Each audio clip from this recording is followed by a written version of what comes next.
느헤미야서 6장 말씀 같이 묵상하겠습니다. 산발락과 도비야와 아라비아 사람 게셈과 그 나머지 우리의 대적이 내가 성을 건축하여 그 퇴락한 곳을 남기지 아니하였다 함을 들었는데 내가 아직 성문에 문짝을 달지 못한 때라.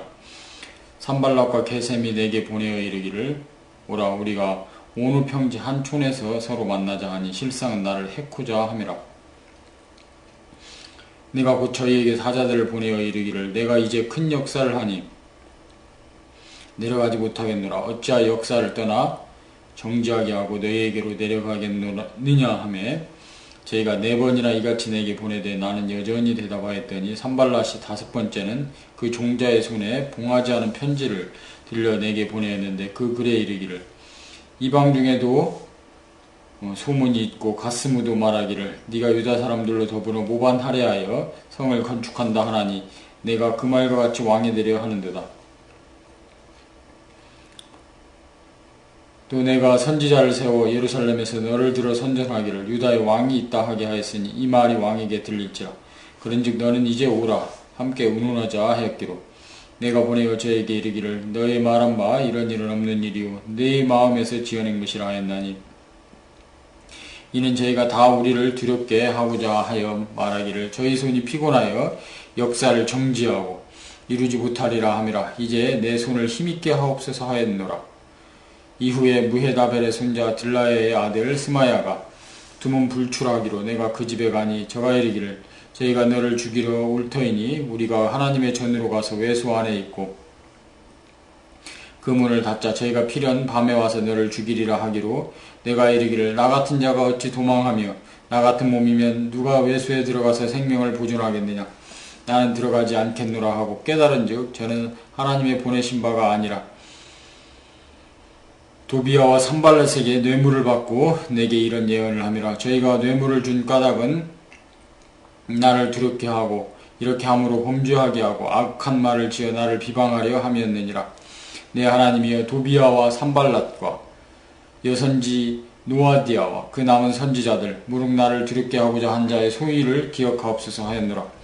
성 역사가 52일 만에 엘룰월 25일에 끝나매 우리 모든 대적과 사면 이방 사람들이 이 일을 듣고 다 두려워하여 스스로 낙담하였으니 이는 이 역사를 우리 하나님이 이루신 것을 알미니라.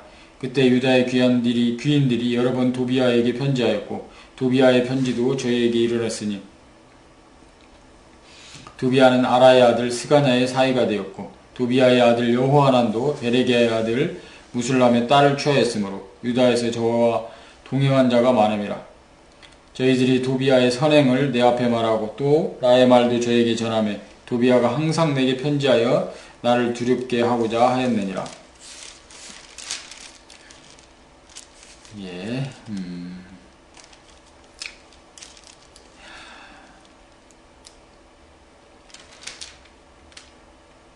이제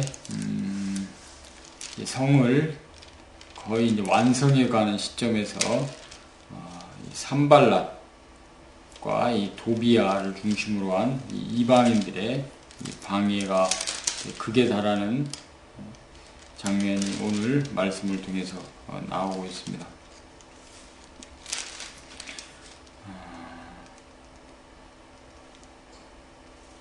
하나님께서는 이런 여러 가지 어려움들에도 불구하고 이제 이 느헤미야가 이 성을 완성하도록 하는데요. 이 산발락과 도비야는 여러 차례 편지를 보내서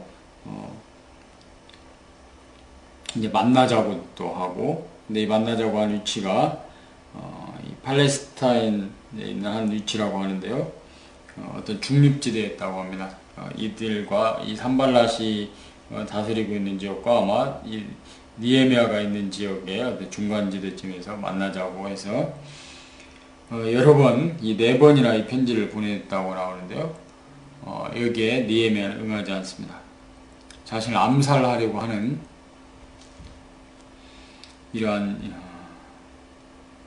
뜻을 이미 간파했기 때문입니다. 그 다음에 이제 5번째는 또 편지를 보내서 느헤미야가 스스로 왕이 되려고 하고 있다는 이런 누명을 씌우려고 합니다. 이건 이제 반역죄로서 이렇게 되면 느헤미야를 보낸 아닥사스다 왕에게 이 이야기가 들어가면 이 모든 일들이 멈춰질 수 있기 때문입니다. 이렇게 산발락과 도비야 같은 이방인들만 느헤미야를 힘들게 한 것이 아니라 이제 제사장까지도 이들과 합쳐서 느헤미야를 제거하려고 했던 것을 보게 됩니다. 그런 자가 스마야인데요. 10절에 나오는 스마야인데 이 자는 게다가 하나님의 전을 이용해서 느헤미야를 죽이려고 합니다.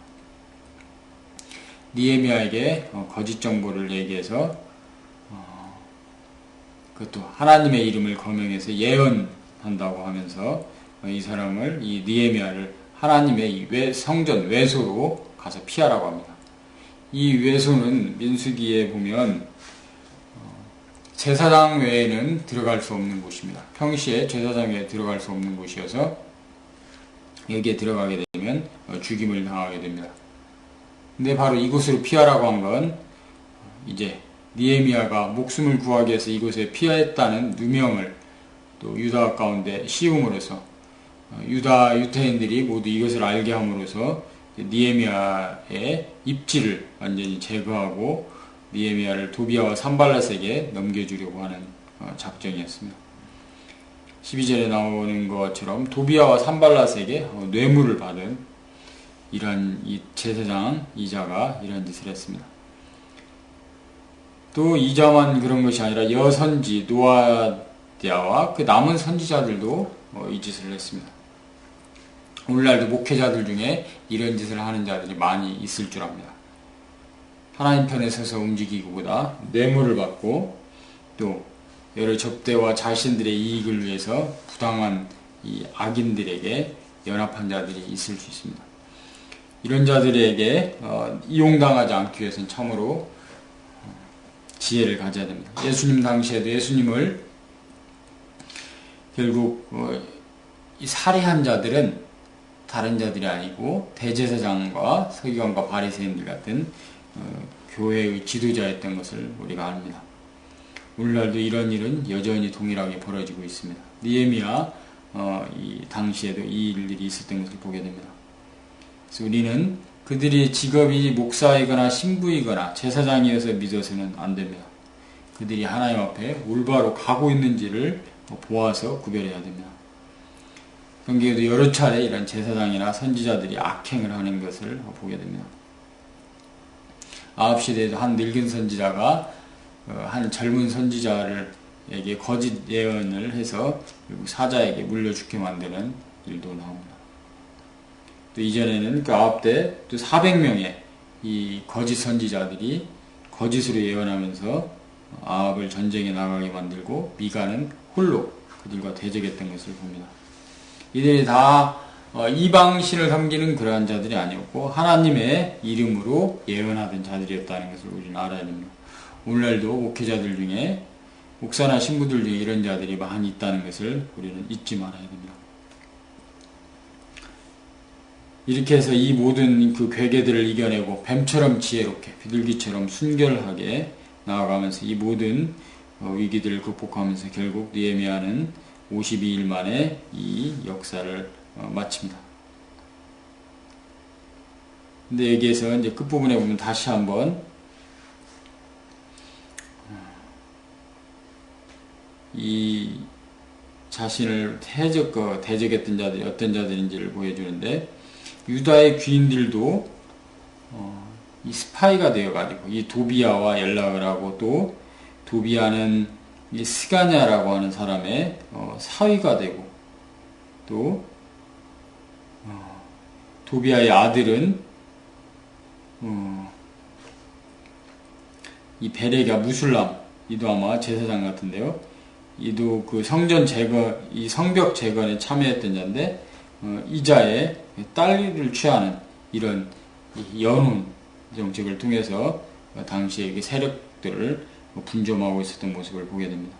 오늘날도 권력자들이나 기업가들이 이 결혼을 통해서 세력을 확장해 가는데 이자들도 이렇게 악행을 통해서 권력을 유지하기 위해서 이렇게 서로 그랬는데 여기에 바로 유대의 지도자들이 함께 참여했던 것, 유대의 귀인들이 참여했던 것을 보게 됩니다. 이들은 생명책에 기록되는 것이 아니라 이 성경책에 그들의 악행이 기록됨으로써 영영이 그들의 악행이 드러나게 되어 있습니다. 우리가 이 세상을 살아가는 것이 얼마나 쉽지 않은 것인가를 오늘 말씀을 통해서 보게 됩니다. 그러나 하나님께서는 이 모든 것 가운데서 그 뜻을 이루어 가시는 지혜로운 분이시기 때문에 우리는 안심을 합니다. 참으로 사탄의 괴계는 간교하고 또 사탄에 사로잡힌 자들의 이 괴계도 간교합니다. 그러나 하나님은 그들보다 훨씬 더 지혜로우셔서 이 일들을 제거하고 하나님의 나라를 이 땅 가운데 만들어 가십니다. 우리는 하나님의 편이 되어서 참으로 뱀처럼 지혜롭게 비둘기처럼 순결해서 이 모든 역경을 이기고 하나님의 나라를 이 땅 가운데 만들어가는 일에 성공해야 되겠습니다. 앞으로 아리랑당에 가는 길도 결코 쉽지 않을 것입니다. 그래서 우리는 항상 뱀처럼 지혜롭고 비둘기처럼 순결해서 이 모든 괴계를 부수고 승리하고 이 땅에서 집권하고 하나님의 나라를 이 땅 가운데 만들고 특별히 가난하고 힘든 사람들을 도와내는 이 작업을 완성해 가야 되겠습니다. 기도드리겠습니다. 사랑하는 아버지 하나님, 느헤미야가 참으로 이 괴계와 이 간교들 속에서 특히 이 이방인들만이 아니라 동족들마저도, 동족의 귀인들이나 이 제사장들마저도 타락해서 마치 예수님 당시에 이 로마와 연합하여서 예수님을 십자가로 몰아갔던 이 자들처럼 이 느헤미야를 제거하려고 한 자들을, 하나님의 역사를 막으려고 한 자들을 보게 됩니다. 오 아버지 하나님, 오늘날도 우리가 그런 시대에 여전히 살고 있음을 보게 됩니다. 그러나 아버지 하나님의 주시는 이 놀라운 지혜로 또 그 순결함으로 거룩함으로 저희가 싸워 승리를 거두고 하나님 나라를 땅 가운데 만들게 도와주시옵소서. 아버지 하나님, 아리랑당이 반드시 승리하게 도와주시옵소서. 하나님의 나라와 하나님의 의를 이 땅 가운데 이루어내도록 도와주시옵소서. 예수님 이름으로 기도드립니다. 아멘. 감사합니다. 월요일날 아침 새벽에 뵙고 내일 저녁에는 7시 성경공 모임에 다시 뵙겠습니다. 감사합니다.